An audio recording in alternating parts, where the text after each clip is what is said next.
Hello, I'm Ken Nygard. I'm chair of the Computer Science Department at North Dakota State University in Fargo, North Dakota. I have with me Dr. Ken Magel, who is the associate chair of the department. We have both been on the faculty here for a long time and have done a lot of research as well as administration, and so we have a great deal of what we call institutional memory about what our students did while they were here and what they've been doing in their careers once they've left us. Year in and year out, we have somewhere, at least most years, between 20 and 35 graduate students reaching this level either as master's students or as PhDs, and it's very consistent. In fact, there's one year around the corner, I think 2014, where we have about 50, but otherwise it's somewhere between 25 and generally about 35. I'd like to point out a few things about what some of our graduates get into for their careers. We have both master's and PhD recipients here. Here's a fellow up here that I think of as an absolutely world-class programmer. He is an absolute wizard in programming, the best I've ever seen perhaps.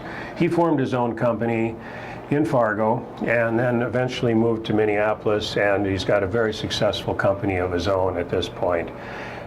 This fellow here is originally from China. He came here, he did both master's and PhD. He's a professor himself now, and we continue to work together even after all these years. We published a paper together just this past year, a few months ago actually. And you know, this fellow here in bioinformatics on the biological computing side, he went back to his home country of India. He's working in a government lab there, and he's got a lot of responsibility for federally sponsored research in bioinformatics in his home country.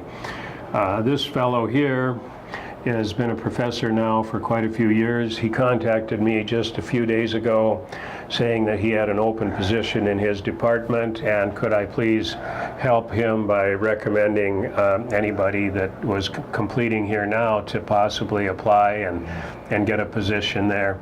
So these are just a few examples of how people go on to successful careers after they've left us. This is a poster of recognition and honor, and literally everyone on here is successful after they've left us. We live in a global society, and we have to recognize that and understand that our students need to be able to succeed anywhere they are in the world. One thing I would like to mention is we still consider all these people, and even the people from before 2003 that we don't have on posters, as still being members of the department. And we're still very interested in how their careers are progressing and what we can do to continue to assist them in being even more successful.